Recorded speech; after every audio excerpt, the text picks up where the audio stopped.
விழுப்புரம் மாவட்டம் செஞ்சி அரசு ஒழுங்குமுறை விற்பனை கூடத்தில் ஒரே நாளில் 30,000க்கும் மேற்பட்ட நெல் மூட்டைகள் குவிந்ததால் மூட்டைகளை வைக்க இடமில்லாமல் விவசாயிகள் தவித்து வருகின்றனர்.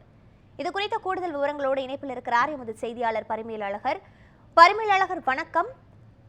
அதிகப்படியான விவசாயிகள் நெல் மூட்டைகளுடன் அந்த பகுதியில் குவிந்திருக்கக்கூடிய சூழலில் நெல் மூட்டைகள் வைப்பதற்கு இடம் இல்லை என்ற தகவல் கிடைக்கப்பட்டிருக்கிறது. அங்க இருக்கக்கூடிய நிலவரங்கள் என்னவாக இருக்கின்றன பதிவு பண்ணுங்க. வணக்கம் பிரித்தா. செஞ்சி அரசு ஒழுங்குமுறை விற்பனை கூடத்திற்கு ஒரே நாளில் 30,000க்கும் மேற்பட்ட நெல் மூட்டைகள் குவிந்ததால் போதிய வசதி இல்லாததால் விவசாயிகள் தவிப்பு. கூடுதல் இடம் வசதி ஏற்படுத்தி தர விவசாயிகள் கோரிக்கை. அதாவது பாத்தீங்கன்னா, விழுப்புரம் மாவட்டம் செஞ்சி அரசு ஒழுங்குமுறை விற்பனை கூடம் மிகவும் பிரசித்தி பெற்ற விற்பனை கூடமாக இருந்து வருகிறது.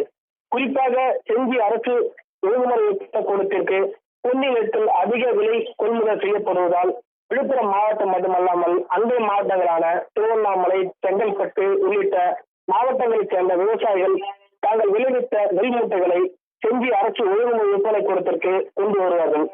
செஞ்சி அரசு ஒழுங்குமுறை விற்பனை கூடத்தில் கடந்த ஆண்டு ரூபாய் 1,700 முதல் 2,000 வரை நிர்ணயிக்கப்பட்ட நிலையில் இந்த ஆண்டு பொன்னி நெல்லுக்கான விலை சுமார் 2,700 முதல் 3,000 ரூபாய் வரை அதிக அளவில் கொள்முதல் செய்யப்படுவதால் செஞ்சி, மேல்மலையனூர், கீழ்பெண்ணாத்தூர், அனந்தபுரம், திண்டிவனம், செங்கல்பட்டு, மரக்காணம், சேற்பட்டு உள்ளிட்ட சுற்று வட்டார பகுதிகளில் விவசாயிகள் செஞ்சி ஒழுங்குமுறை விற்பனை கூடத்திற்கு தாங்கள் விளைவித்த நெல் மூட்டைகளை அதிக அளவில் கொண்டு வருகின்றனர்.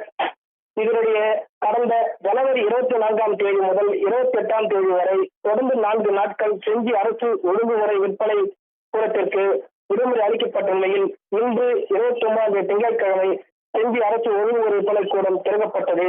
இதனிடையே நேற்று முதல் விவசாயிகள் தாங்கள் விளைவித்த நெற்களுக்களை நெல் மூட்டைகளை டிராக்டர் மூலம் மற்றும் டாடா ஏசி வாகனம் மூலம் செஞ்சி அரசு ஒழுங்குமுறை விற்பனை கூடத்திற்கு கொண்டு வந்தனர். சராசரியாக செஞ்சி அரசு ஒழுங்குமுறை விற்பனை கூடத்திற்கு 500 லாட்டுகள் ஒதுக்கப்பட்ட நிலையில் சுமார் 10,000 முதல் 15,000 வரை நெல் மூட்டைகள் கொள்முதல் செய்யப்பட்டு வந்த நிலையில் இன்று ஒரே நாளில் 800 லாட்டுகள் ஒதுக்கப்பட்டு 30,000க்கும் மேற்பட்ட நெல் மூட்டைகள் கொண்டு வந்தால் செஞ்சி அரசு ஒழுங்குமுறை விற்பனை கூடத்திற்கு போதிய இடவசதி இல்லாமல் விவசாயிகள் தாங்கள் கொண்டு வந்த நெல் மூட்டைகளை வாகனங்களே நிறுத்தி வைக்கும் சூழ்நிலை காணப்பட்டது. இதனால் பல நேரமாக போக்குவரத்து வாகனங்கள் இடையூறாக சாலையில் நிற்பதால் விவசாயிகள் கவலை அடைகின்றனர். குறிப்பாக மழைக்காலங்களில் உள்ளிட்ட இயற்கை சீட்டுகளால் பாதிப்பு ஏற்பட்டு நஷ்டம் அடைவதால் மீதமுள்ள நெற்களை விற்கல தாங்கள் வாழ்வாதாரம் மிகவும் கேள்விக்குறியாக உள்ளதாக விவசாயிகள் வேதனை தெரிவிக்கின்றனர். விவரங்களையும் காட்சிகளையும் வழங்கியமைக்கு நன்றி பரிமேலழகர்.